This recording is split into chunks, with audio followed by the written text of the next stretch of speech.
Your re-entry into Halo was, I remember, almost like a break the internet kind of moment. Everybody saw you as an optic lifer.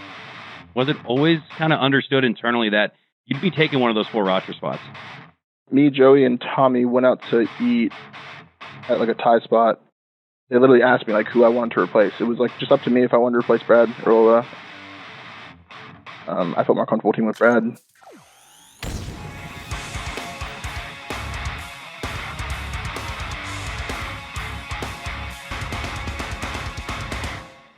Hello, everyone. How's it going? And welcome to this week's episode of Tide the Leader, a podcast dedicated to exploring the past, present, and future of competitive Halo. Joining me each week is Eli the Ninja, and joining us this week is a very special guest, Formal. How's it going? Going well, man. Just finished up some scrims, chilling. Got me in a good time, so excited to get into the questions. Well, getting right into it. With every show, we like to start out with the origin stories. How did you get into gaming, and how did you come up with your gamer tag? Into gaming, I would probably like attribute it to my brother. My brother was 5 years older than me, and he played Halo 2. So like anytime he wasn't on the Xbox, I would have to like beg him to use his. And I would go into his room at like fucking like 4 a.m. and like try to get in a few hours of like team snipers, like because he was asleep. That was like the only time I could play. I was like 8 years old. I used to 1v1 him. I used to 1v1 like my friends from school. Obviously, like I kind of knew I was like good because like I don't know, we'd always like argue. Me and my friends would get into fights and like it would just turn bad because like I would just be like slamming them like 1v1 mid chips and stuff. And but that's kind of where I started gaming, Halo 2. And then my gamer tag, uh, I went to a private school, and my dad used to hang up like my shirt that I have to wear to school like on my door. And one of my friends from high school had a gamer tag. It was like lowercase z space Fain, like Fain. And so I wanted to like copy him with like a lowercase z and then a word that started with like F. And I was looking around my room and I just saw like the shirt on the door, and I was like, okay, Formal, fuck it. So and Z Formal. Your only chance to play was at 4 a.m. Was your brother not like? Did he not share the Xbox? Like, well, what the hell, big bro? He gate kept the Xbox pretty hard.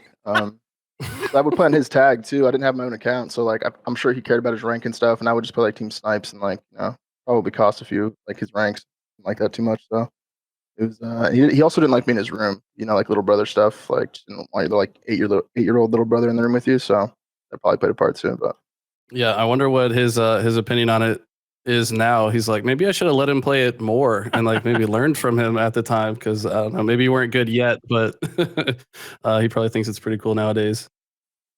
Yeah, no, for sure. He's hella supportive of it now. Back then, I think it was just like the older brother, little brother dynamic. Kind of didn't want me in his room, but yeah, he's hella supportive now. Love that. In an episode of HCS Unlocked, you were famously quoted as saying this game, referring to Halo 2, was a masterpiece. And you also said if you weren't a part of it, then you weren't a part of it. But if you were, then you know what I'm talking about. Can you expand on that quote? It seemingly resonated quite a bit with all of the Halo OGs when they heard you say that. So basically, like Halo 2 just had like a godlike ranking system. Like from top to bottom, it was just like I think everybody that played Halo 2 like understands that everyone just cared about the rank like way more than they do about Onyx or Champion even. Like back then, you wanted to get to like level 40, like level 35 even to see like the new colors and stuff. Because like once you saw the new colors, like yeah, once you saw those, like you were either like godlike or a hacker. But right. those game like those ranks were like insanely cool. Like you just wanted to have it so bad, and I think that was one of the big reasons why Halo 2 was so popular. The ranks was so godlike. Like you would lose a game, you'd lose your rank, and you'd care. Like you would go fit. Like I had so many times I would like remove my whole friends list, be like fuck all of you, like just rage like as a little kid, and just like get rid of my whole list just because I lost my 30. So I don't know. Halo 2 was it was a masterpiece, bro. It was so good. Couldn't agree more. I mean, that's where Mikowski and I met playing free for alls damn near 100 years ago at this point, and we lovingly talk about it all the time. So definitely relate to that. Looking back at your career, I see that your first Halo tournament, I assume this was your first competitive gaming tournament, was Anaheim 2009, where you teamed with Art of War, Frogon, Shire, which is crazy. I teamed with Shire at one point. Love that guy, Kyle. Shout out. What do you remember most about the early days of your gaming career? You didn't necessarily jump right into the success you had today. You were fighting to get top 32, sometimes even placing outside of that. My first event was MLG Anaheim 2009, and yeah, I don't know, like it kind of took a lot to convince my parents to let me go to events in the first place. Because I mean, back then I'm like a 13-year-old asked my parents to let me travel across the country to play video games. Like they probably thought that was hella sketchy. Probably thought I like got convinced by like an older guy to like come to his house or something, you know. So they were not too fond of that, especially because like I didn't get the best grades in high school. So like they were always like saying school first, you know, like a good parent would. So it took a lot for me to actually go to my first event. And luckily there was one in Anaheim, which was like 20 minutes away, which helped a lot. Um, just like a short drive away, and it didn't have to like fly or anything. So um, they were much more comfortable with that than me going to like, you know, Meadowlands or Toronto or, you know, any of those events. Um, so if there wasn't an Anaheim, though, I don't know what would happen to my career. It would have been a whole different story because I was like known as a kid that wouldn't go to events. Like I would say I would and I wouldn't. That was true. I would literally tell people that I want, like I had points from like fucking like Dallas '06 and shit. It's like lying. Um, like no, dude, I trust. I had like FFA. It got cut in half though, yeah, but like I have points. And like get on like random people's teams and stuff just to get dropped once the event comes around. I just have to make them an excuse, like just because like I wanted to just be involved in some way. Like I guess like back then, like as a kid, you don't realize how dumb you're being, but fucking I don't know. It was really lucky there was an Anaheim event for sure. Back then, it was very clear that you were going to be involved in any way possible. I specifically remember, I mean, at the time, this was probably towards the end of my career, like toward the beginning of Halo Reach. At the time, I was like starting to get more into poker and play that instead. But I do remember you like messaging me, and I feel like you were just messaging any pro or anybody that was known at the time. And you were like, yo, 1v1 me, 1v1 me. Like you were challenging me to a 1v1. And I agreed to it. I remember I actually beat you at the time. This sounds super cap. No, dude, I remember it. You were like 13, I think it was on Sanctuary. You said, let's do Sanctuary 1v1. We played it, and that's what I remember. Were you challenging like all the pros to 1v1s? Was that part of like your way to enter into the scene and like get people to pay attention to what you were doing? Oh yeah, I remember in Halo 3, I'm like 13 or 14 years old, and I matched Roy. And Roy's like a fucking unicorn at this point. He's like a fucking Charizard. Like you don't ever see like Roy like in the playlist. He also had like a weird tag, like it was like TNB space Roy with a 0. There was a fake Roy that had the O. So like his tag just looked hella weird and like fake and stuff. But so I matched Roy. I like check his list because that was a way to like validate anyone back then. You check their list and stuff. Check his list. He has all these pros. I message him 1v1. He accepts. I play him. I beat him. He adds me, and like he was the first pro I ever had on my list, and he was like so cool about it. Like he wasn't pissed that he lost 1v1. He just added me and said I'm good, and like we can play MM sometimes. And I was like, okay, fucking bet. I'm like 13, so doped up, like carrying this. And so yeah, I mean, I would message pros randomly. It was either I would message them for a 1v1 or I would just like teabag them in playlist. Yeah, you talked a lot of trash back then. I mean, you've obviously grown up, and that was so long ago. But I think I remember adding you to my list, and you would like randomly message me like, "Yo, let's play" or whatever. I think you did the same to Gunshot because Gunshot and I were teaming at the time. So And you gotta get noticed somehow. Like yeah, you're not afraid to message people. you kind of have to. Do you think that maybe up and coming players that are trying to break into the scene maybe need to try harder to play like the political like networking game? Because that's how I feel. I feel like a lot of the up and coming players that talk about not getting a chance or whatever, they're like not trying hard enough to network and like socialize with better players. Yeah, I mean, it's called like the way I call it. Like when I talk to people about it, it's just called the game within the game that you have to play, or else you're just gonna get left in the dust. Like if you're not actively putting your name out there in positive lights and like getting yourself into lobbies, getting yourself, you know, making these pros see you basically, whether that be like MM, and you're just smashing them over and over again. Because like there's like certain MM kids like I'll play and like if you play them enough, you'll eventually think they're pretty good, you know. And then if you play them in the HCS tournament, they're not that good. But there's some players that are still pretty good, you know. And if they do good in the tournaments, then they're like really noticed. And if they go far in the tournaments, everybody will notice them. So I mean, I think it's definitely important to network yourself however you can. Yeah, I think we all did some nefarious, maybe dishonest things to get into those lobbies. I think all three of us probably have some wild stories as it relates to that. But moving along the timeline for, well, in Halo Reach, you started to make a name for yourself, placing 5th at MLG Dallas with Blaze, Break, and Ryan Noob. How were you able to make such a big leap from fighting to make it out of open to contending for top 3? So I basically just got like a golden ticket chance. They were like Break was like a top 6 pro. Like he had like a curse, like a 5th place curse or something like that. So he was always getting top 6.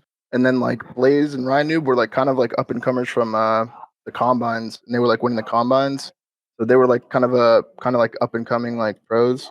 and I was just like, I don't really know who contacted who. But at some point, I mean, like I said, I networked myself with them. They decided to take a risk on me. At this point, I was still known as a kid that wouldn't show up to events, and somehow I convinced my parents to fly to Dallas with me, and then they would see what the events are like and maybe give them, a little more, um, like put them at ease about the events. And they came with me. They saw me play. We played through open bracket, and then we made it out of open bracket, and we got fifth place, which back then was pretty hard to do. So it was like, I don't know, that was kind of like lucky that they even gave me a chance in the first place. But yeah, we used the chance they gave me, and we did well. So One of your first teammates was Ryan Noob. Now it feels like some of the spiciest trash talk is directed at Ryan Noob. That famous moment on the main stage where it's like, "Why are you bagging me, dude? You're shit." And how do you think trash talking has evolved from then to now? I mean, like, there's not really any like bad blood with me and Ryan. Like, it was just kind of the heat of the moment, like sick of him like shooting our bodies when like we just beat him every time. Like, it just like, I don't know, made me more cringe than like mad, So I had to say something. Back in the day, when you play someone on main stage, everyone's wearing Astros, no soundproof, nothing. Like, you could hear a lot. You could hear all the shit talk that was being said. So anything that was like being thrown across the main stage, you'd hear it. Nowadays, that's not really the case. Facts. A lot has changed. Moving along the timeline from 2011 to 2012, you and Lethal dropped one of the greatest montages of all time, your dual Taj, The Avengers, which I think we famously went head to head in that in the Halo Council montage contest, if I remember correctly. Oh, really? Yeah. Yeah, there was a Halo Council montage. I'm getting capped too, Eli. No, I think I do remember that. I remember this specifically because at that event, Dallas 2011, you were I think you were smoking a cig and you walked over to me and you're like, "Yo, Mikowski, dude, fucking killer montage." Because at the time I was always a montage kid. I was never really like a respected MLG pro, but you came up and gave me a dap for. You're like, "Dude, congrats on beating me in Lethal. Like, you killed it with that montage." Yeah, that sounds cap. Let's let that rock. Sure, that was a sick Taj. That was a sick Taj. What were your memories of the montage scene, and how do you think it's evolved today? The montages back then were sick. There was a lot of montages. Like, that was kind of like everyone's like background goal throughout the year was to get a bunch of clips, and you make it into a montage at the end of the year, and then you would try to get some, I don't know, a lot of clips against pros. The more clips you got against pros, the more tipped you'd get. It was all about just getting tipped. It was like, and it was good for the scene. Part a lot of content. I mean, like, those people like Campy who like were strictly montage kids, and they ended up like his shit was good, like really good, like vibey as fuck. There was a lot of good clips. Like, he got his name out there with montages, And I think he tried competing at one point, but I don't know how good he did. I actually teamed with Campy for his first tournament. I told him, I was like, "Dude, you're a montage kid. I promise you, montage kids can do well in tournaments. Come to this event." So his first event was in 2011 at a Reach event too. I think we got top 32. But at that, it was that free for all event where he played against Straight Sick and had that famous moment on the main stage. That was his first tournament. So like the tie, or what was it? I think it was the tie, right? yeah, we're with the triple kill. Yep. So yeah, Campy was a really good friend of mine at the time, and yeah, convinced him to try to go pro because we had some success doing that. Actually, with Eli the Ninja, who carried me to pro status in 2009. So a couple years later, I told Campy, I was like, "Let's do the same thing. If I can do it, you can too." So that's sort of how Campy got into the MLG scene. But yeah, Campy's montages, even his Halo 5 stuff, which I'm not as fond of, I can still go back and watch and just be like, "Damn, bro, Campy is nuts." Yeah, his montages were sick for sure. I just don't think like montages are like really a thing anymore. Like, they just don't seem like they're being pumped out nearly as much. I don't know why. Maybe they're just like less hype nowadays, and people just don't care. To me, I think it's the people's attention spans. Like, I think that nowadays with like TikTok culture and like Vine and like, also it's just too easy to like share a clip on Twitter, right? Like, you hit a sick clip, you just pop it on Twitter, and then you get your likes and retweets, and you forget about it, and then you're like, "Oh, I don't want to use that in a montage because people already seen that." Like, I don't know. I feel like that's why maybe more pros don't do it, because they just share clips as soon as they get them for the cloud or whatever it is. But it's definitely a lost art, in my opinion. This actually was funny to me because I totally forgot about this until we were like prepping for questions and stuff. I'm looking through your tournament results, and I see in the Halo 4 era, you were on Team Ambush, which was like you guys were probably the winningest team in Halo 4 from what I could tell. You guys won a majority of the AGL events. Oh, yeah. Probably the best team ever in Halo 4. Whatever that means. Right. It's a very, very different game for sure. Maybe less people playing it, but regardless, something to be proud of, I think. But yeah, it's just cool to me because I was actually the guy I came up with Ambush when I teamed with Snipe Down at his first event in 2008. And then later, Ola and Heinz end up on the roster that same year, and they upset Straight Rippa and got like top 4, which Yeah, I was pretty remember that. monumental at the time. So I don't know. It's pretty cool to kind of have a little bit of a tie with you with the Ambush team. And what do you think made that team so dominant at the time? Because, like I said, you guys won a majority of the tournaments in that era. Yeah, I don't know. I mean, there wasn't much comp, to be honest. Like, we had like a really good team, as opposed to other teams. Like, we kind of had like a god squad at that time. We were really fucking good, and also there was no D scope, and you got people like me and Snipe Down just shooting snipes. Like, there was double snipe maps. Like, it was just, Oh, it was geez. kind of just made for us. So, yeah, there was a lot of slaughters that year. But yeah, it just sucks it wasn't taken as serious, but it is what it is. I give you tips for sticking through with Halo all the way through Halo 4 and Halo 2 Anniversary, which I think for a lot of the OG Halo fans, it was pretty tough to do. I didn't stick through MCC. Is that what you're saying? Oh, no, not. Well, you competed in one Halo 2 Anniversary tournament, or Yeah, but I was already in COD at that point. okay. And whoa, that's actually really interesting that you would jump into Call of Duty. It seems like that's something you'd go full frontal into. Was there like that love for Halo that kept you competing in something like Halo 2 Anniversary? Because, like you said, I mean, those were dark times.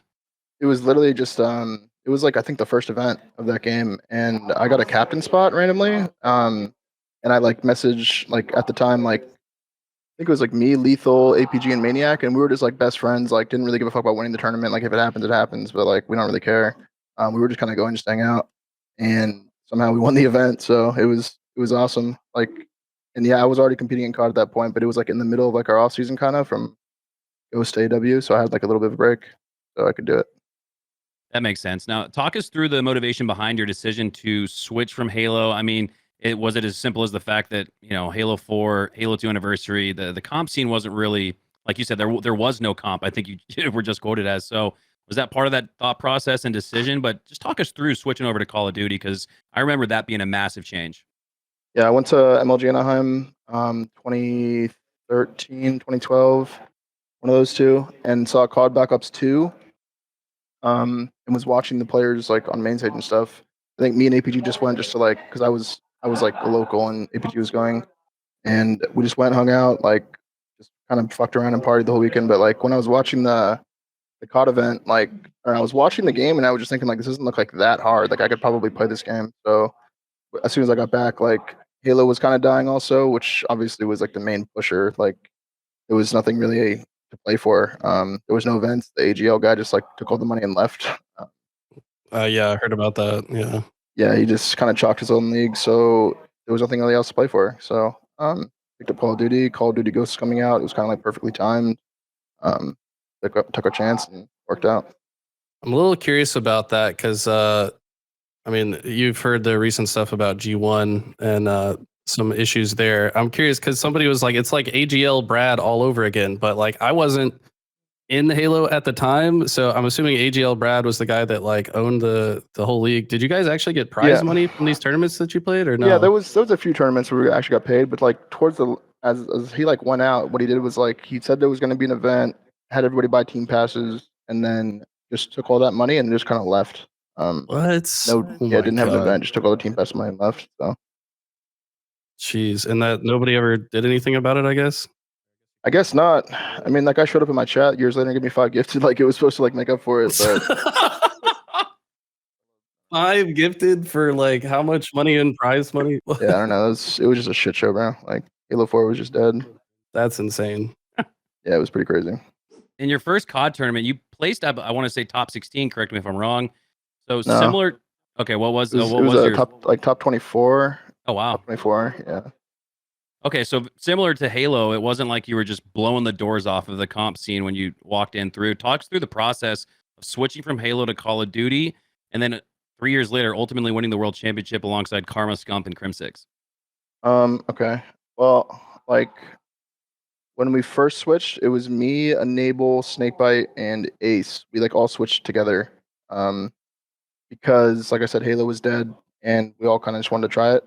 So I went with like an all Halo team. We made it through AM bracket. We actually we beat the #1 team in Open, which back then is like a big deal. And then we went to pool play and stuff, and kind of played against pro teams and stuff. We lost to them, but like I mean, it was whatever. It was like our first event. But then after that event, I kind of knew like our ceiling from as being like an all Halo team wasn't going to be that high, and I knew I would just have to like start making moves with COD teams and actually learn how to play COD because it's a much different game than Halo. So I hopped onto to Fear, which was like Moho, Dito, and Complex, and they were like an all COD team, obviously, and they taught me how to play a little bit. And then from there, we got like I think top 20 again at the event, and then I got kind of lucky again. I got picked up by like TK, which was like second best team in the game. I don't really know why they picked me up. Like they had much better options and much better sure things. Like they needed like a min AR, and I just like wasn't even like a min AR really. I was just like I'll run whatever. Um, so they gave me a shot, and then I just kept team hopping and team hopping and team hopping throughout the year. And people were calling me a sketch and shit, but like I mean, dude, you just have to do what you have to do in this thing. Like you can only be loyal for so long. Like if you want to make moves, you want to get to that top like level, you have to like do what's best for yourself. And like anyone that tells you different is an idiot. So um, like I left a team every single event that year and played that team that I left the next event every single time and beat them every single time, and then went on to place better and better and better. And by the end of the year, I was on Optic. So it was just like I don't know, it was a really fast come up in terms of like team hopping. I played for like FaZe and Envy and EK all in 1 year, which was like the top orgs of like the scene. But like you just have to do it at the end of the day. End up on Optic and end up winning events by the end of the year. Yeah, I mean, we had Renegade on the podcast a week ago, and he said almost word for word the exact same thing. So you got to do what it takes to get to the top.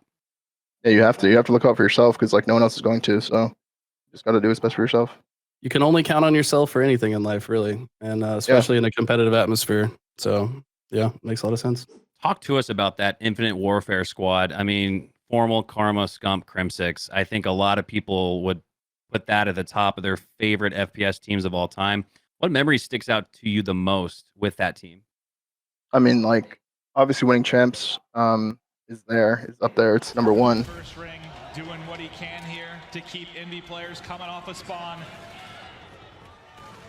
No ground given now as Karma finds another two-piece. Here's the overdrive. Popped. Is he just trying to back him up? Making all the plays is Crimsix.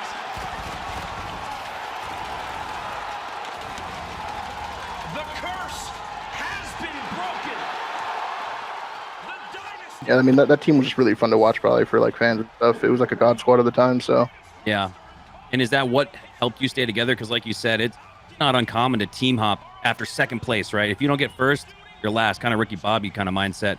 What was it about the boys? Was it just that camaraderie? You guys seem to have a friendship almost in and out of the game. Is that what was able to keep you guys together for 3 years after really disappointing World Championship placements for 2 years in a row? I mean, like I think the thing that kept us together was that we were winning all the other events, right? Like we were winning so many other events that like losing the Worlds was like it was like whatever kind of just because we had won like 15 other events. So like we knew we could win. And we knew we were still the best team in the game. Like we knew when we lost champs twice, like it was just on us. Like we just had, a couple bad weekends. It happens, but stuck through it. We battled like all the fucking critics, naysayers and stuff, and just did it our way. Fun. So it was nice. So obviously you were busy with COD for most of it, but Halo 5 was a springboard game for many of today's top players. But obviously you didn't play it at all. I did play it. I did play it a little bit. Oh, you did play it. Whenever AW ended in 2014, right before Halo 5 came out, right before Black Ops 3 came out, there was a little bit of break between AW and Black Ops 3, and Halo 5 just popped. But, like I was playing it, I got Champ 1, like was just grinding the fuck out of it with like some COD pros and like some Halo pros. Like I would play with random people, and so I did play it a little bit, but didn't go to any events or anything like that. Gotcha. Okay, so you were playing it, but not like grinding. Do you feel like? Well, I guess to me, like a lot of the players that are good at Halo Infinite were good at Halo 5 because there is a bit of movement mechanics that are involved. Now we've got the DMR, which is pretty similar to, it's basically a reskinned Halo 5 pistol.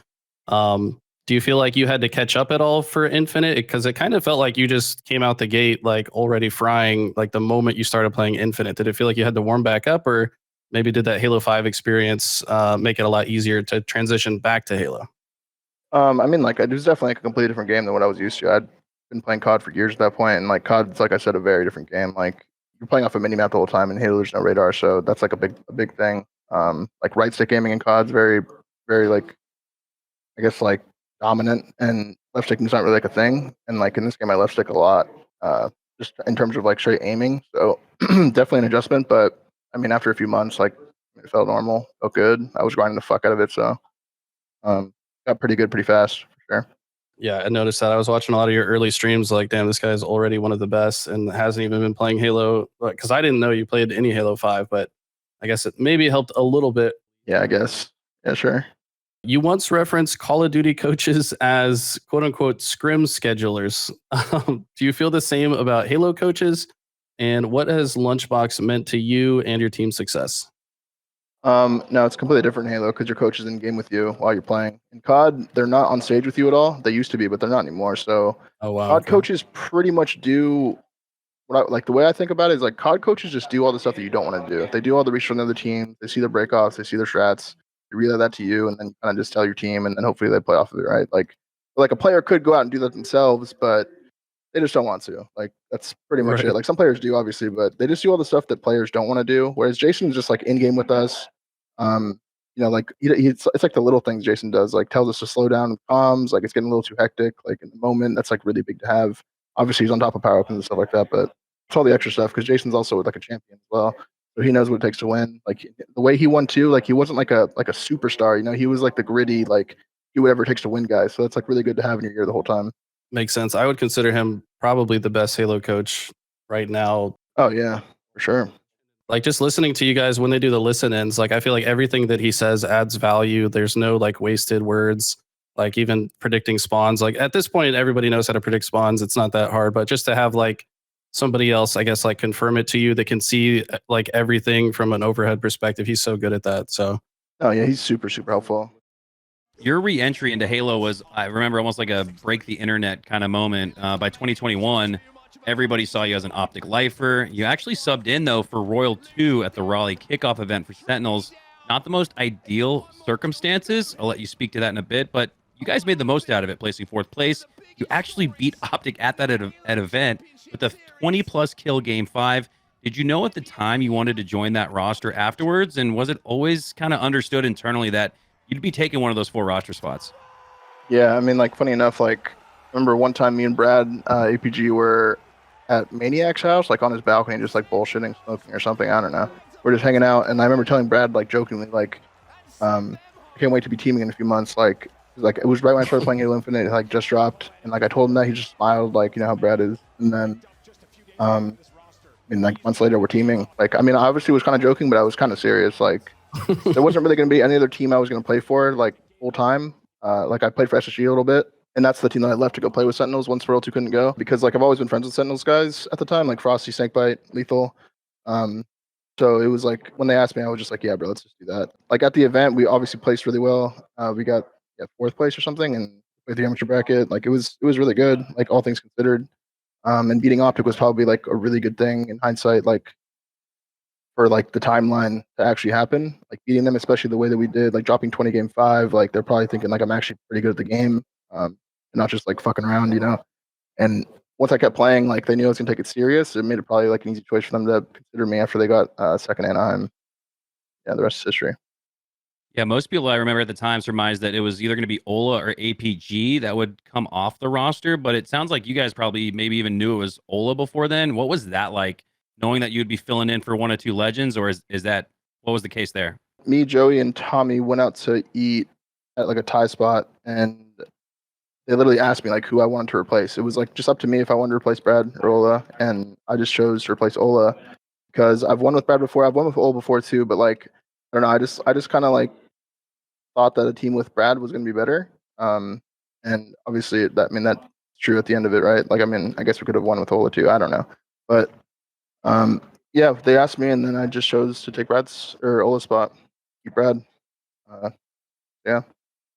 Was Wow. that difficult, or I mean, it sounds like it was like you said. I mean, we were watching some old videos. You teamed with APG like back in the early 2000s, so you guys just had more history, more chemistry. What was the deciding factor ultimately in that? Yeah, I mean, the deciding factor was just knowing that we were going to be better with Brad. That was pretty much it. Like the bottom line. I felt more comfortable teaming with Brad, so we just went with him. Backtracking just a little bit here to your switch off of Call of Duty. I remember it was like people were really sad at the time because they thought you were retiring entirely from gaming when you left the Call of Duty scene. Talk us through your mentality and your mindset leaving Call of Duty and coming back to your firstborn, if you will, your baby in Halo.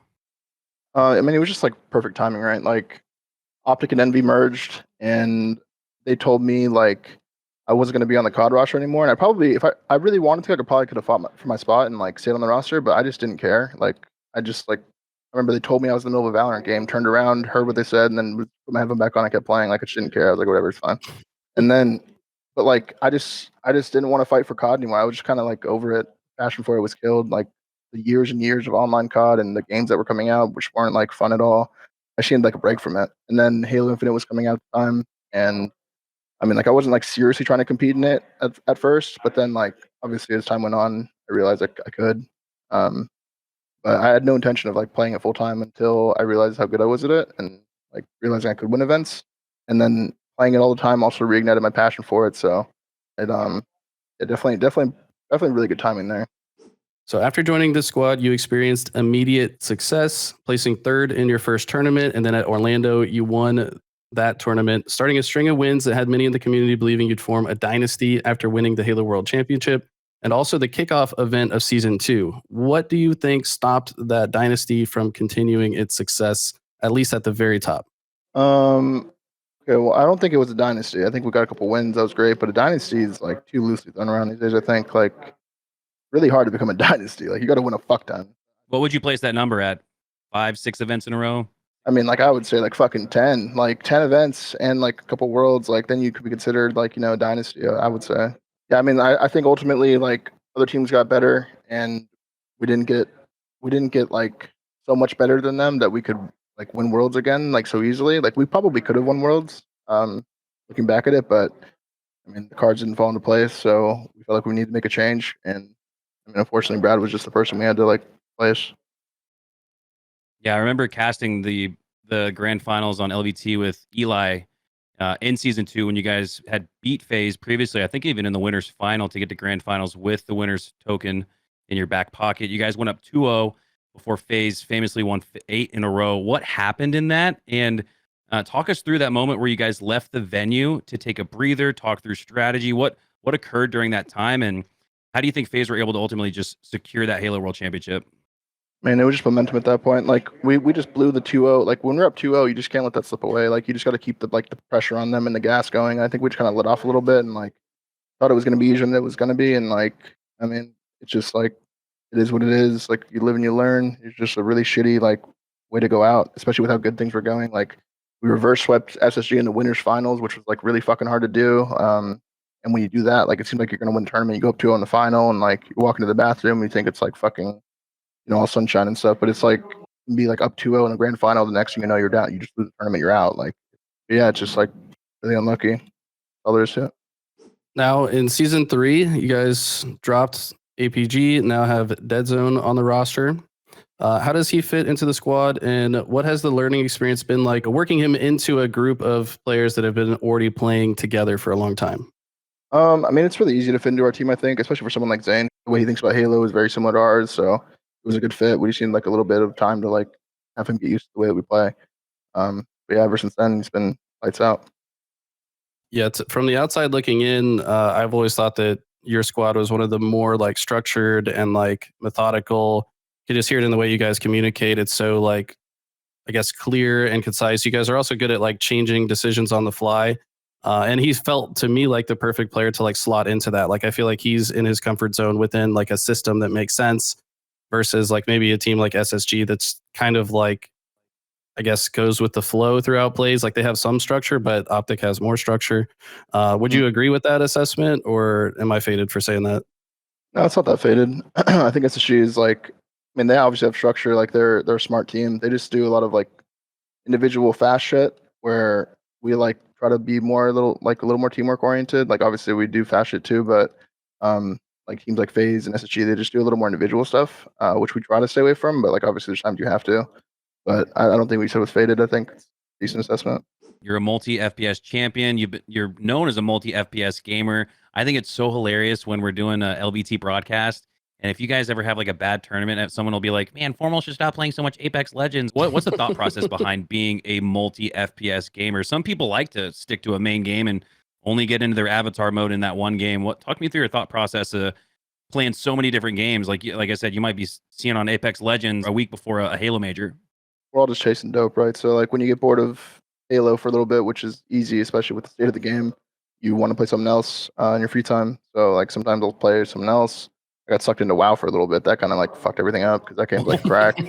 Yeah, that's a bad you one. can't that casually play game. WoW. No, you really can't. So that was kind of where we were doing bad last year on like the Fort Worth, or not Fort Worth, but the Dallas events, like the whatever that was, DreamHack and whatever. Like that was in a WoW sim. That was tragic, but I mean, like, yeah, it's just like sometimes you just get bored of the game, and like you don't always have to be on the fucking game to be good at it. Like, there's times where you just want to take a break and get your mind off of it and play something else. That's what I do. Still a gamer, so I'm not just gonna like stop gaming altogether. I'll just play something else. 100%. I wanted to add to that just because you're talking about the state of the game. We just talked to Bound, we've talked to Renegade, a little bit about the current meta and how things are changing a bit. One of the hot topics right now is the bandits' fire rate and the time to kill. What's your stance on that, and what are some changes you would make to current HCS settings to help and improve it? Take off OS on Aquarius. That's just unbelievably brain dead. It was fine with camo. I put OS back on Livefire as well, but I mean, like in terms of the gun, I don't really know what I would do to make it balanced because like you could say one thing, but you don't really know until you play it. You know, like how it's gonna actually play and feel. So there's a lot of like I don't know the word like pivability, like where you're just able to get out of situations that you probably shouldn't just because you can win a piv that you wouldn't be able to win with the VR, that's good. I think that's a good thing. I'd rather have this than like the cross mapping that we were doing with the VR. I thought that was fucking hella boring and stale and probably wasn't very fun to watch. So I mean, I'm okay with this. I just think like all the cheesy guns need to be taken out. I think that's fair. That's been a common trait across many of the pros that we've spoken with, and it brings up this idea of, man, if we're able to collaborate and get everybody's thought process together in something almost like a pro players association, do you think that is something that would benefit the Halo scene? And I remember Eli going back to like when we were competing, Walshy tried to create something like that, if I recall correctly, way back. This is 10, 20 years ago. He didn't just try, he did. He did. That's right. Or like a PPA or something. Like a PPA. Yeah. There was a secret forum in the MLG forums that you'd only had access to if you're a professional Halo player, and there was specific areas where Clap, Sepso, Sundance, all those guys would take feedback from pros, and they would directly use that feedback to build like MLG V8, right? I think it was, Eli. Oh my god. In Halo 3, It was the greatest version of the game because it was literally decided on mutually by all the pros. Do you think something like that could even benefit modern day Halo? I mean, yeah. I mean, like there kind of already is one of those. It's just like not really a PPA. It's like players kind of agreeing to like when we stop using the Mangler or drop weapon. Like that's what that is. It's like it's the players coming together and agreeing that it's too cheesy. Probably shouldn't do this.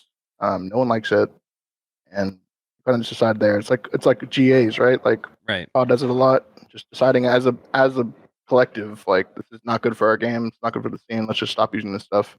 And eventually, like there'll be like pulling teeth sometimes with certain players, but most of the time, like everyone agrees and like the game changes for the better, which is what we did. So Yeah. it's kind of like the players, because HCS won't make the change, like you guys just take it into your hands and make the change anyways. But back in the day, it was like the MLG settings were made hand in hand with MLG and the pro players. Like I remember being on the team that tested the game types, and then that's when we tuned up the walking speed to 110% instead of just 100% in Halo 3, and even down to where to place the overshield on the pit, and then we switch it to a custom power up because it was like more customizable and we could control it a little bit more. And it feels like we've got all the tools in Forge to like kind of balance the maps however we see fit. Like they took Solitude Strongholds out because it's too snowbally, but you kind of feel like maybe they just put something in the blue spawn and maybe the map functions a bit better. Like, I don't know. I think that there probably should be, I guess, more work done between HCS and pro players, and maybe significantly more testing, like where pro players actually have access to what they're testing instead of just like the pro committee within HCS. Maybe that's asking too much. I don't know, but I mean, it shouldn't be like it's like yeah. There should always be like an open line of communication between the developers and the players and the HCS and the players, just to like have a betterment for like just a better version of the game that they're wanting people to watch, you know. And when there isn't, there's going to be a lot of animosity that builds up between the players. There's going to be a lot of like resentment from the people that are making the game, thinking that we just think the game's shit, and they're probably thinking like, why the fuck do you guys even play this shit if you're just gonna bitch the whole time? Like, there's a lot of like bad things that come from just not having an open line of communication. And it's not just in this game. Like, it was the same way in COD with certain developers. Like, you just wouldn't get a response, and they would just kind of do whatever the fuck they wanted. And I can see why Halo players like feel that way too. It's just like there's just not really like a good way to like get your voice out there. It's not really like a guy that you go to and you tell them certain things, and that actually gets heard and doesn't get like swept under the rug. And especially when all that the players want is just the best version of the game to come out. So, like I said, there's just a lot of animosity I think that's built up over time, and now we're kind of seeing that with like the tweets and like all the talks and like players rushing the game, blah blah blah. I think it's bad for the game that's like a thing. I think that it'd be way better if it was just like everyone loved the game and we all made changes to help it, and there was like weekly updates and stuff like that. But that's just like it is what it is. Yeah, I mean, historically, like you said, Matt, every single Call of Duty's had a GA, at least from what I can recall. Halo, though, never had GAs all the way through the classics. Correct me if I'm wrong, Eli or Matt. But in Halo Infinite, we did start to have GAs with things like the Mangler, things like Drop Weapon. But from what I recall, that was more like a season one thing. We haven't really had any active GAs since then. I'm seeing so much conversation, especially around the Heat Wave and the shotgun. Is that something that we could maybe see? Are there any GAs brewing right now and amongst the pros for season 3 as we progress through the season? And yeah, I think that's the one. It's just like everybody I think is kind of wanting shotguns out of the game. Not really much skill there. It's just like it's like a power weapon, but it's like not really like a skillful power weapon, like a sniper and stuff. Like in my opinion, I would just rather have fucking snipers and DMRs. Like I don't give a fuck. Like I would rather have that and have everything be skillful. When you die to like a shotgun and fucking purple street on street. It's fine to have that in the game, obviously. Like shotguns are cool and people like shotguns, but competitively speaking, it's just not really that competitive. So, like, man, definitely want out of the game. There's like some kind of aim assist coding or something, man, with the shotgun, the Bulldog specifically. Because, dude, if someone falls into the circle, that giant reticle of the shotgun, dude, it sticks. Like I think you'd have to try harder to miss that shot than to hit that shot. And I think that's where some of the frustrations coming into play, especially as it relates to skill expression, right? I think movement and gunplay, skill expression, all are an important factor. Not only we're talking about pro gameplay, but I think even for casuals who want to get on and have just as much fun as the pros do. So yeah, I mean, like it's just like everyone's searching for dopamine, right? Like I don't feel like the shotgun gives dope even when you kill someone with it. Like you just feel like just like I got him. Like you call it, like you're never like happy about it. Like he's dead. like you said, if HCS isn't to strictly take this out of the game through the game itself, what other GAs in addition to the shotgun and Heatwave being pulled out of pro play would you like to see? And could we anticipate this by London in about less than a month from now? I mean, I don't know specifically what I would want out, but I think that there have been a lot of talks amongst the pros recently about certain things about the game that could definitely be like enforced by London. It takes a lot for everyone to actually come together and agree on it. So there's obviously a lot of people saying like this should be out and people will co-sign it, but like nothing ever really gets done until it happens. So we'll just have to see if that's like actually going to happen. We don't really know until then. I wish that 343 or HCS or whoever's involved with ranked would understand that like the competitive settings and the ranked settings don't have to be 1-to-1. Like it's okay to have different stuff in the playlist. Like you can have more maps in ranked, you can have different weapons. But then in the tournament, like it's just all the no bullshit. Like we used to just play rifles. It was rifles on map for some of the maps in Halo 2. And it's just like you got BRs, carbines, and snipers, and that's it. But then if you play ranked, it's a little bit different. So I don't know. That's just my take on it. And I think could solve, a lot of the problems if they, started listening to some of these pro conversations. I mean, it all goes back to being tipped, right? Like everyone wants to be tipped, and like you don't get tipped for a shotgun fucking kill. Like you get tipped for the Right. scopes and snipes and like the 5 shots and like stuff like that. So like when there's a gun in the game that just doesn't really give you much tipping, like I know it sounds kind of faded to say it that way, but it's like when you really think about it, it's really what it's about. And like you don't want to die to it because you just like think it's cheese. Like it's just, just cheese. Yeah, I mean that feedback loop, like I said, whether you're a number one in HCS or a millionth, I don't know, the worst ranked player in Halo, everybody's looking to enjoy the game and have that positive feedback loop. So Matt, as we close out the long form questions, we're gonna have some quick cues here towards the end to wrap things up. But I gotta ask you, man, you won a world championship in Call of Duty and in Halo. What was that experience like, and which of the two was sweeter to you? People ask me that a lot. I mean, like it's tough to say because they both were like like unless you've won one before, you don't really know what that feeling is like. Like it's not just like winning a normal event. Like it's like the one, like the one that everyone talks about for years to come. Like no one even cares that we won Fort Worth last year. Like it's just we lost World, so it was a failure of a year. So like winning that event is like insane. Winning in COD was like a very specific feeling because it was like proving to ourselves and the community that we could actually like push forward and win one. And then winning in Halo was awesome because like I didn't know if I still had in me to win in the world championship. Like on thinking about like the type of player I was like a year before that, I didn't give a fuck about the previous COD champs. Like last one I played, and like finally getting myself to dig deep and actually show myself I could still win. So that was like super big for me. And I mean, they were both like amazing. I wouldn't say one's sweeter than the other. They were both like ridiculous, like the best feeling ever. Yeah, I think that's especially incredible when you shared with us that I thought it was a foregone conclusion that you would go from Call of Duty to Halo. Like I said, there was a little bit of worrisome in the community that you might just completely retire from gaming entirely. And it sounds like that was on your mind for a little bit. So I can't imagine the thought process going from this might be it to being at the top of the mountain. I mean, that's a Yeah. roller coaster in itself, it sounds like. Yeah, no, it definitely was. I mean, like I said, like at that point in my gaming career, I was like perfectly okay with retiring and just being a content creator and just like chalking it up. But it was also something in me that just really wanted to play still and really wanted to like get another worlds or like win more events. And like Halo reignited it. Wasn't really sure if I wanted to, but definitely did. Very cool. Well, I'm glad to hear you didn't regret the return to Halo because I think that was a huge boost for everybody when we Formal's coming back. Like you were already such a massive name in gaming and in Call of Duty. I really think it helped raise the tide of all boats when you came back to Halo. So I know me as just a Halo fan, I appreciate that. Closing things out, we got some quick cues for you. You can use one word to answer these questions, or you can expand on it a little bit. But these are a little bit more meant to be rapid fire. So starting things off, your fondest Halo memory. Winning worlds That makes sense. for sure. But I don't know. Maybe it could have been getting your first overkill on your brother's Xbox account. So got to ask anyways. And I know this recently, just from talking with you, just personally, you've gotten back into Pokemon. Have you always been into Pokemon? And which one's your favorite? I just recently started getting back into it. It's just something me and my girlfriend like to do. Obviously, when you're a kid, you don't have much money to like get everything you want. Now I kind of do, so I'm going a little bit crazy. But favorite Pokemon is probably Charizard or Pikachu, and obviously those are the most expensive cards, which kind of sucks. But yeah, definitely going a little crazy with Pokemon as of late. What's your foundational shooter, the shooter that got you into gaming and maybe even the competitive side of it? Halo 2. Scump, better COD player, content creator, or friend of yours? Ooh, I would say friend first, then COD player, then content creator.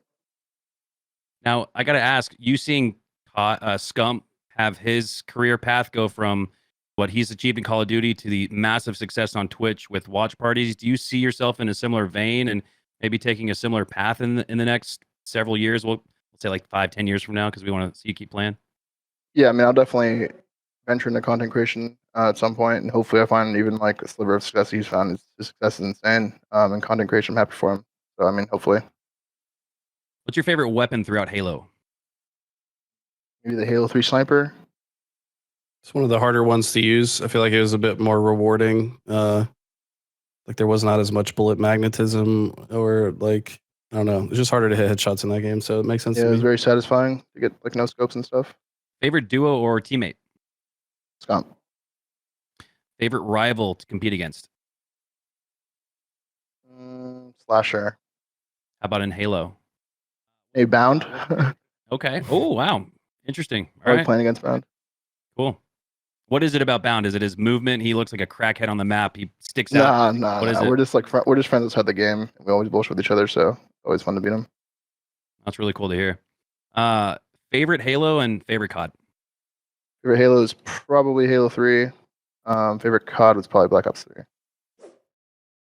All right. Well, that about wraps things up. Matt, if you have any final thoughts that you want to share with the community while you're on the podcast, or where we can find you on socials, floor's yours. I mean, formal and everything.